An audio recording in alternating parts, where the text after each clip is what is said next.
И едем домой. Вызвал такси. Да заодно, думаю, привезу корма, чтобы дома был. Везде надо, во-первых, раскладывать яички нужно в разные кошелочки. Во-вторых, надо кушать что-то и моим котикам, барону и лаки.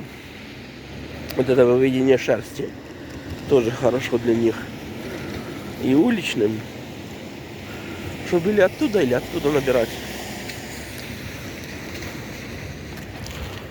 И поскольку 100 гривен, не 250, как сюда показывал, а 100. Это приемлемо.